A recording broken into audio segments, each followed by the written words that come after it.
할렐루야, 일주일 동안 잘 지내셨습니까? 하나님 우리와 함께 하십니다. 아멘. 하나님 우리와 함께 하십니다. 지금 이 시간에도 우리와 함께 하십니다. 오늘 에스겔서 16장 말씀을 읽어보면 어떻게 성경에 이런 내용이 있지? 이럴 정도로 정말 너무나도 적나라한 표현들, 그런 표현들이 많이 있습니다. 성경은 우리에게 가감없이 모든 것을, 인생사에 있는 것들을 다 기록하고 있습니다. 욥의 형편을 보면 어떻게 하나님이 사랑하신다고 하면서 어떻게 이 사랑하는 욥을 이렇게까지 내버려둘 수 있지? 여러분, 우리 인생에 있어서 죽음이라고 하는 것은 끝이라고도 생각하잖아요. 그런데 그 죽음이라고 하는 것이 이 가정에 자식들에게 임해서 자식들이 한 명도 남기지 않았어요. 그것뿐입니까? 아내는 결정적으로 남편에게 뭐라고 얘기하냐면, 야, 하나님 저주하고 죽어, 이렇게까지 얘기해요. 이게 아내인가 싶을 정도로 그렇게까지 얘기해요. 그런데 그 아내의 입술 속에서 뭐가 같이 개입됐다고 볼 수 있나요? 누구예요? 사단이죠. 사단의 목적은 뭐예요? 하나님이 없다고 얘기해라. 그게 사단의 목적인 거예요. 그럼에도 불구하고 욥은 그렇게 얘기죠. 어찌 당신이 그렇게 미련한 얘기를 하냐.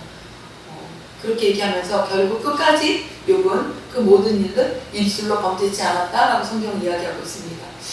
오늘 본문 에스겔서 말씀은 이스라엘 사람들, 하나님이 어떻게 이 이스라엘을 끌고 왔는지 여러분 성경에 기록되어 있죠. 창세기부터 계시록까지 모든 이스라엘에 대한 이야기들이 나와요.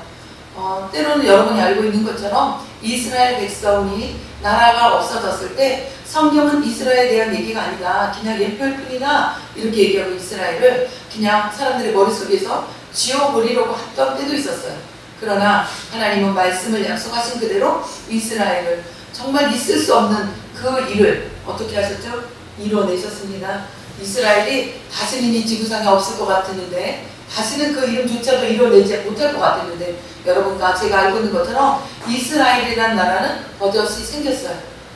생겼을 뿐만 아니라 그 나라는 온 이 우주상에 그 지구에서 정말 한 몫을 하는 그 나라로 지금 서 있습니다.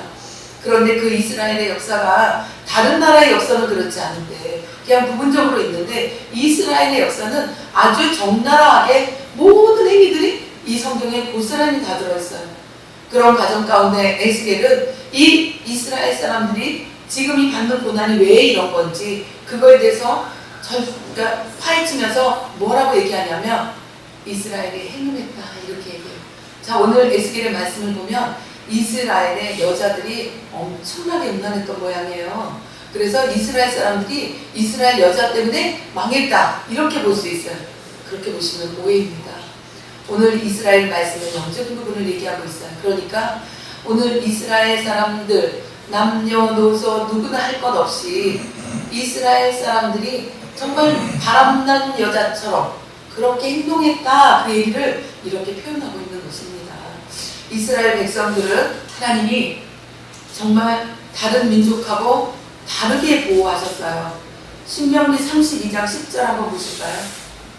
10절부터 12절까지 다 찾으셨으며 신명기 32장 10절부터 12절까지 합독하겠습니다. 여호와께서 그에서 짐승의 부르짖는 광야에서 만나시고 호위하시며 보호하시며 자기 눈동자같이 지키셨도다. 마치 독수리가 보호자리를 어지럽게 하며 그 새끼 위에 너풀거리며 그 날개를 펴서 새끼를 받으며 그 날개에 그것을 없는 것 같이 여호와께서 홀로 그들을 인도하셨고 함께한 다른 신이 없었도다. 네, 하나님께서 오늘 신명기에서 말씀하신 이 말씀은 뭐냐? 오늘 이 구절은 모세가 이스라엘 총회에서 이스라엘 백성들에게 했던 이야기입니다. 자, 모세가 노래를 지어 불렀다 이렇게 표현하고 있습니다. 자, 10절에 뭐라 그래요? 황무지에서. 황무지는 뭐예요? 아무것도 없는 땅이에요.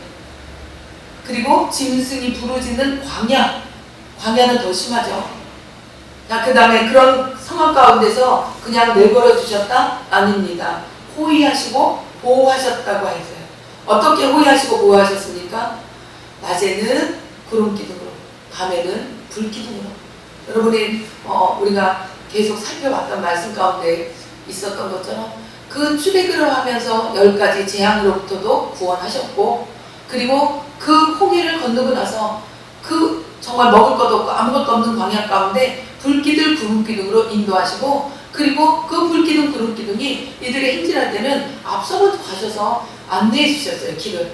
그런 과정에서 먹을 것이 없다고 하면 만나를 내려서, 광야에 먹을 게 어디 있습니까?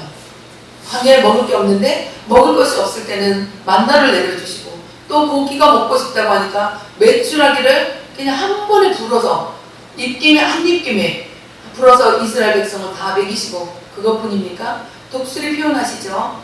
독수리가 보금자리를 어지럽게 할 때는 어때입니까? 너희 이제 컸어, 이제 자랐어, 이제는 스스로 날라야 돼. 그럴 때 어때요?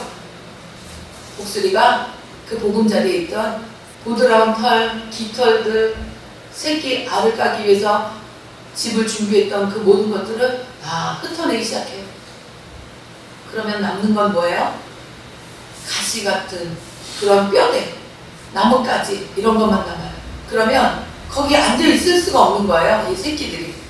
그렇게 보금자리를 어지럽게 만들어 놓고 앞에서 나눈 것들을 보여주죠. 이렇게 날아가요. 그러면 용기 있는 새끼 독수리가 푸덕거리고 나와서 날라요. 나네. 그런데 밖을 보고 처음 본 세상이야. 밑을 보니까 금방 죽을 것 같아. 아찔한 그 순간에 힘을 다 잃어버려요, 독수리가. 그러면 바닥을 어떻게 해요? 직하합니다. 그럴 때 독수리는 어떻게 해요? 밑으로 얼른 내려가서 날개를 펴서 그 새끼를 품어갖고 올라오죠. 날개에 태워서 올라옵니다. 이런 일이 반복되어지면서 엄마처럼 하면 되는구나, 아빠처럼 하면 되는구나, 그걸 배운 독수리들이 날개를 펼치기 시작하고 날개의 근육들이 힘을 얻기 시작하죠. 이렇게 해서 독수리가 나는 것을 배우는 것처럼 그렇게 했다라는 거예요. 날개를 펴서 새끼를 받으며 그 날개에 그것을 얻는 것 같이 이렇게 하나님께서 이 이스라엘 백성들을 훈련하셨다고 얘기하세요. 마냥 먹을 것만 주지 않으셨다라는 거예요. 사실 이스라엘 백성들이 광야길을 걸을 때 5만 가지 일이 많았어요. 배반하는 일도 있었고, 또 누군가가 거짓말을 하고 신할의 외투를 숨겨서 정말 곤란한 일을 당하는 일도 있었고, 5만 가지 일이 있었습니다. 그게 뭐라고요? 그것이 영적 근육을 높이는 시기였어요. 여러분에게도 그런 일이 있으십니까? 여러분과 저에게도 그렇게 눈에 띄지 않는 경우도 있고 눈에 띄는 경우도 있고, 하나님은 각 사람에게 맞게 훈련을 시키세요. 독수리가 그 보금자리에 모든 깃털을 뽑아내는 것처럼 우리 가정에 각 개인의 삶에 어떻게 이렇게 하고 살라 그래 할 정도로 정말 너무나도 아프다, 힘들다, 이런 상황들을 주세요. 하나님 허락하세요. 왜? 내가 날 수 있도록. 그 일들이 없으면, 내가 창공을 날 수 있는 그 길은 나에게 없습니다. 여러분 생각해 보세요. 비행기가 나는 것도 어디서 착안됐다 그러죠? 새들이 나는 것도 있어요. 근데 여러분, 비행기가 처음 나왔을 때 사람들이 굉장히 두려워서 못하는 사람도 많이 있었어요. 요즘은 그렇지가 않지만, 그러나 대형 사고도 있기는 있습니다. 어쨌거나 그래서 무슨 말까지 있었냐, 식구들이 놀러 갈 때 비행기는 한 비행기 타는 게 아니야, 이런 얘기까지도 있었어요. 사고 나면 한 가족이 못 살아니까. 어쨌거나 하나님은 우리가 창공을 나르시기를 원합니다. 독수리가 왜 비유가 됐겠어요?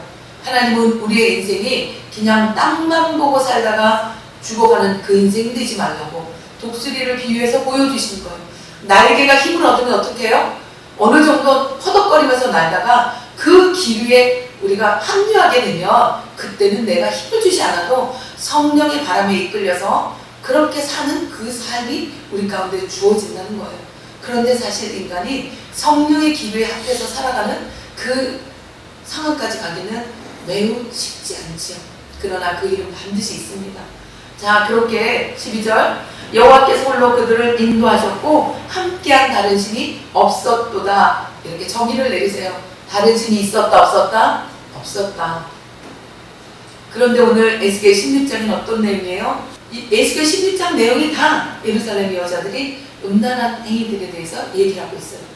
그런데 그 뇌 가운데 오늘 본문 말씀 중간 말씀 같이 읽었는데 28절 본문 뭐라고 얘기하냐면 내가 음욕이 차지 아니하여 또 아스르 사람과 행음하고 그들과 행음하고도 오히려 부족히 여겨 장사하는 땅 갈대아까지 심히 행음하되 오히려 족한 줄을 알지 못하였느니라. 자 26절은 이래요. 하체가 큰 내 이웃나라. 이 하체가 크다는 건 무엇을 의미하나요? 하체가 크다는 것은 음란하는 것을 얘기해요. 그 음란이 엄청나게 큰 애굽 사람하고도 행음했다. 애굽 사람하고도 행음했다. 심히 음란의 내노를 격동시켰다. 이렇게 얘기를 하죠. 그리고 27절에 보면 내 더러운 행실을 부끄러워하는 자에게 너는 붙여 임의로 하게 하였거늘. 이게 누구냐? 블레셋 여자예요. 이스라엘 사람들은 이 블레셋 사람을 엄청나게 싫어합니다. 왜 엄청나게 싫어할까요? 역사를 보면 됐대요. 자, 여러분 우리 한국으로 치면 일본을 이유 없이 미워하죠. 지금 일본을 이유 없이 미워하고 개파 간에 그런 어떤 파별 싸움을 일으키려면 일본을 걸고 넘어져요. 일본은 나름대로 자기네들이 잘못한 것에 대해서 대가를 지불했다라고 이야기합니다. 그럼에도 불구하고 우리는 필요하면 일본은 거들먹을 거예요. 왜? 우리 대한민국의 사람들의 피 속에는 일본을 향한 분노가 아직까지도 숨겨져 있기 때문에 그것을 이용해 먹기 쉬운 거예요. 그런 것처럼 이스라엘 사람에게는 이 블레셋 사람들 하면 치가 떨리는 부분이 있었어요. 왜? 블레셋 사람들은 사사시대에 살만하면 들어와서 다 뒤집어 엎고 나가고 또 살만하면 들어와서 뒤집어 엎고 나가고 그랬어요. 그래서 블레셋 사람들을 미워해요. 그런데 그 사사시대에도 결정적인 것은 무엇에 있냐면 이스라엘 백성에게 원인이 있어요. 우리는 누구나 원인은 나에게 있다는 걸 알아야 돼요. 원인 제공은 내가 한다는 걸 알아야 돼요. 그런데 원인 제공은 내가 한다는 생각을 안 하고 우리는 저 블레셋 때문이야, 블레셋 때문이야 이렇게 결국 블레셋 사람 때문이라고 그렇게 생각하고 있고 쟤네들이 악하다고 얘기해요. 물론 악한 것은 맞아요. 잔인한 것도 맞습니다. 그러나 그 모든 것을 허락하신 건 누구였죠? 하나님이었다는 거예요. 사사시대에도 하나님의 말씀이 이렇게 얘기해요. 하나님의 말씀이 희귀했더라. 자기 생각에 옳은 대로 행했다. 이게 문제인 거예요. 자기 생각에 옳은 대로 행한 거. 그런데 오늘 그 블레셋 여자하고도 더불어 행음했다라고 얘기하고 그 다음에 그 역사 가운데 있었던 아수르 사람들, 갈대아 사람들 이 사람들하고도 행음했다 이렇게 얘기하고 있어요. 그러면 여기서 이 행음한 건 무엇일까요? 이스라엘의 여자들이 이 갈대아 남자와 정말 애굽 남자가 멋있어서 이 사람들과 행음했다. 이걸 가지고 하나님이 이렇게 분노하시는 걸까요? 그렇게 보십니까? 그렇게 보시면 한 10%만 맞는 거예요. 요즘 우리 지금 대한민국 안에 생활보호자법 이것을 막아서려고 어마어마한 목회자들이 열심히 기도하며 부르짖으며 성도들을 깨우고 있습니다. 왜 그런지 아십니까? 오늘 이 SBS 말씀을 여러분이 온전하게 이해를 하시면 그러면 그 목회자들이 자기네 교회나 목회하지 왜 저러나 그것이 이해가 됩니다. 자, 예루살렘 이 여자들에 대해서 얘기하고 있는 이야기는 무슨 얘기냐면 예루살렘의 이 여자들이 사는 것에 더 큰 행복을 바라고 더 잘 살기를 원하다 보니까 그 주변에 있는 아수르의 신도 섬기기 시작했고 애굽 사람의 신도 섬기기 시작했고 하다못해 블레셋 사람의 신도 섬기기 시작했습니다. 자, 그러다 보니까 어떻게 해요? 그 신들을 섬기다 보니까 그 신들을 섬기는 그 사람들까지도 멋있어 보이는 거예요. 지금 대한민국에 K-팝 한동안 유명한 지금도 그렇죠. 그러다 보니까 사람들이 어떻게 해요? 한국말을 잘하는 외국 사람이 많아졌어요. 왜? 아니 K-팝이 그게 정말 널리 홍보가 되니까 대한민국에 대한 시선이 꽂히기 시작한 거예요. 그러다 보니까 한국 사람의 언어를 배우기 시작해서 그 요즘은 한국어 자격증 대한민국 사람들이 한국어 자격증을 따려면 아주 쉽게 딸 수 있는 그런 길이 열렸어요. 4년제 대학을 나온 사람이 내가 이것을 하겠다 그러면 그 길이 열려요. 그리고 그 사람들이 어디에 투입되냐? 외국 사람들에게 노동자들 많이 들어오잖아요. 그런 사람들에게 한국어를 가르치는 역할을 하는 거예요. 이 문화라는 것이 엄청나게 무서운 거죠. 그런데 이 예루살렘의 문화가 애굽 사람들의 문화를 거름 없이 다 받아들였다는 거예요. 그리고 블레셋도 아수르도 그들의 모든 신들을 받아들였다는 거예요. 우리 아까 신명기 12장 32장 말씀 읽었죠. 12절에 뭐라 그랬어요? 함께한 다른 신이 없도다. 하나님 그 얘기를 왜 그렇게 딱 집어넣겠어요? 그런데 얘네들은 그 많은 다른 신, 하나님보다 하나님과 견줄 수가 없는 귀신들을 섬기기 시작했다라는 거예요. 결국은 그렇게 섬기기 시작하면서 사람까지 좋아하고 그 사람들의 모든 행동들을 좋아하기 시작했어요. 그렇게 한국어를 배우는 사람들이 한국 남자들은 한국 여자들하고 결혼하기를 즐겨하는 거예요. 우리나라에 다문화가 엄청 많이 들어왔죠.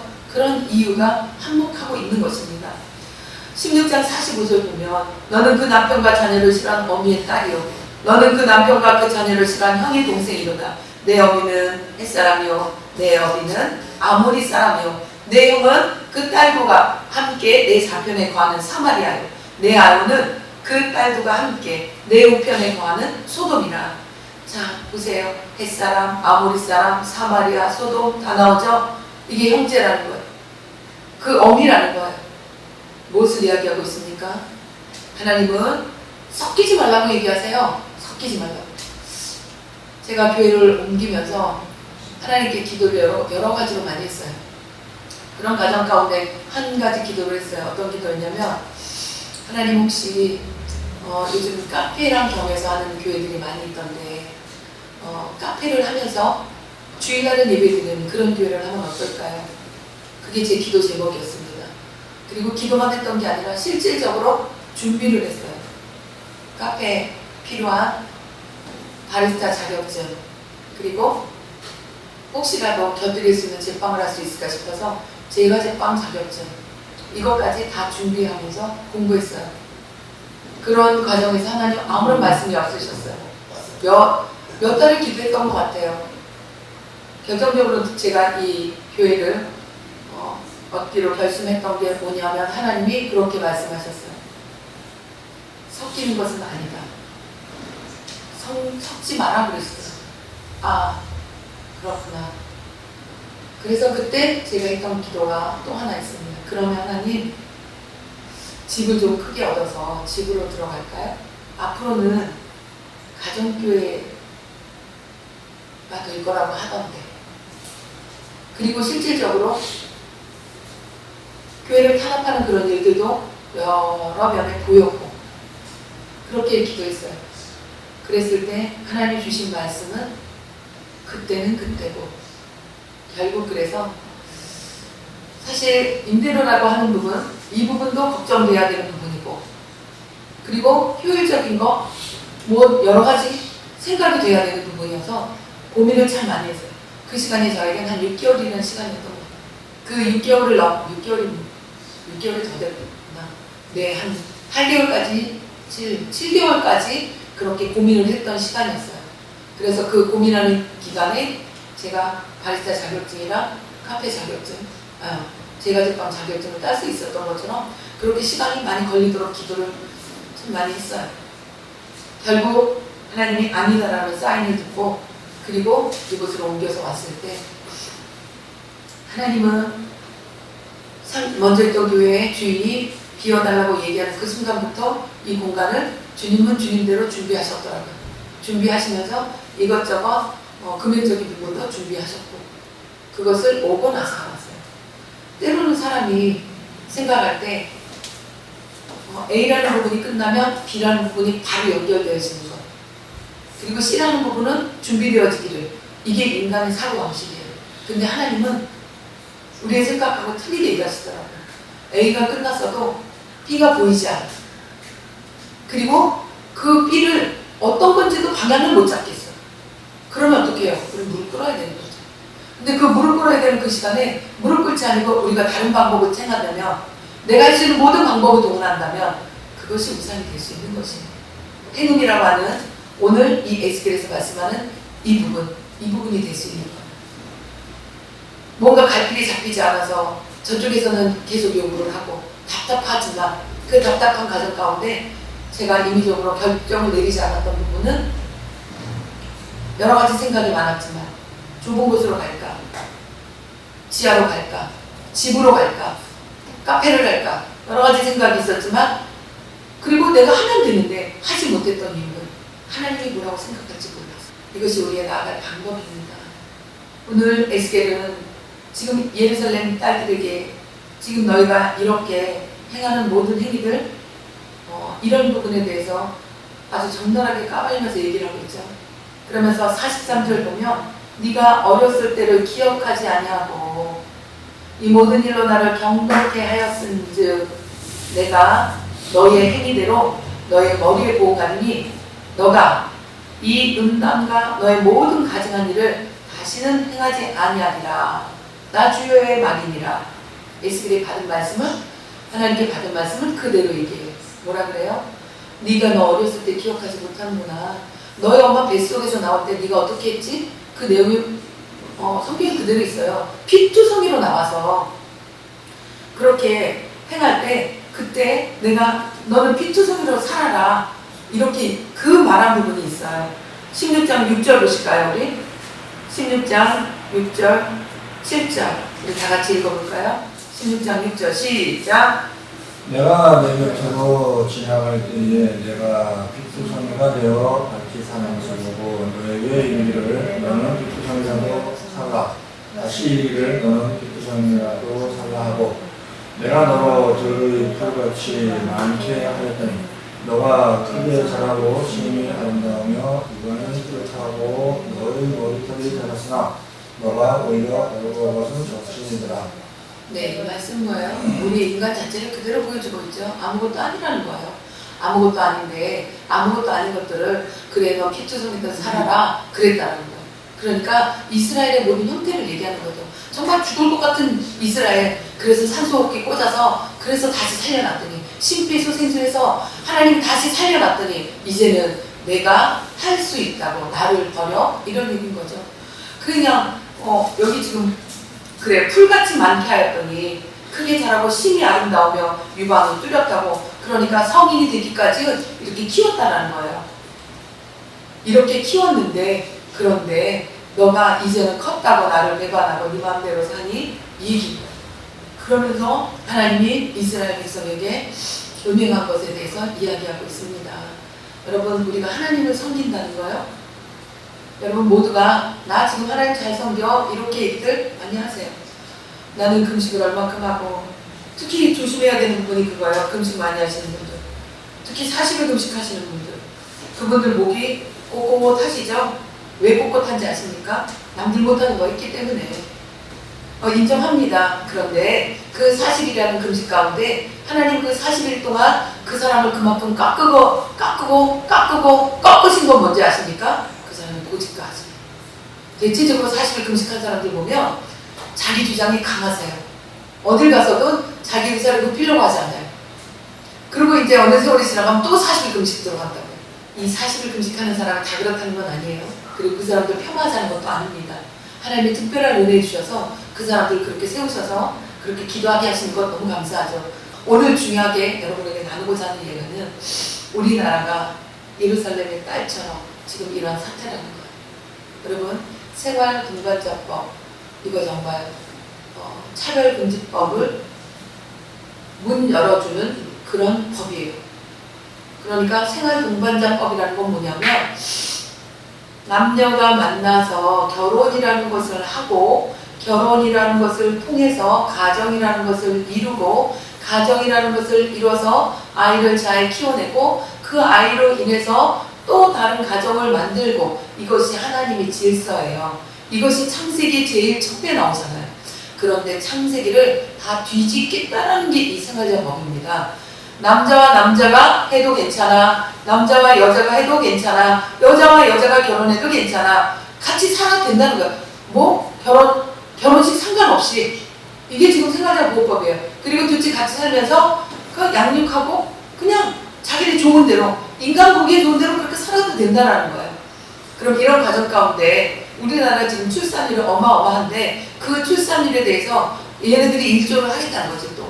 또 이런 상황입니다. 이런 상황이에요. 적어도 남자와 여자가 만나면 둘이면 그대로 둘은 해야 되는데 현상 유지도 못하는 이런 상황이에요. 그러나 하나님은 어떻게 알았죠? 생육하고. 여기서 끝난 게 아니에요. 번성. 여기서 끝난 게 아니에요. 땅에 충만하는 거예요. 충만. 가득하라는 거야. 그러니까 넘쳐 흘러나는 거예요. 그런데 세상은 뭐라고 얘기해요? 지구는 좁아. 지구는 좁아. 이대로 가다 우리 같이 못 살아. 그러면서 사람이 태어나는 것을 두려워하기 시작해요. 그리고 생활동반자법 이런 것들은 뭐예요? 지구의 인구가 너무나 많기 때문에 더 많은 아이는 필요 없는 거예요. 대한민국이라는 나라 없어진대. 없어져도 상관없어. 우리가 가서 살면 되니까. 이것이 이해할 수 없는 사고들을 갖고 있는 사람들에 의해서 이 세상이 묘하게 돌아가고 있다는 거. 이런 부분을 알고 있는 목회자 몇몇이 지금 일어나서 싸우고 있어요. 그런데 이런 목회자들이 일어나서 싸우면 자기들이 원하는 것들이 이루어져 나가지 못하기 때문에 이런 목회자들을 어떻게 해야 돼요? 입막음을 해야 되는 거예요. 통일교에 또 한 사람이 들어가서 구속을 당하니 어쩌니 그러다 구속이 기각됐다고 하더라고요. 이러한 일들이 왜 일어날까요? 이단이라고 우린 조용히 할까요? 아니요. 종교적인 측면에서 봐야 됩니다. 겁주고 있는 거죠. 진화가 필요할 때는 통일이 아니라 신천지 아니라 뭐래도 다 끌어안고 돈 필요할 때는 같이 썼어.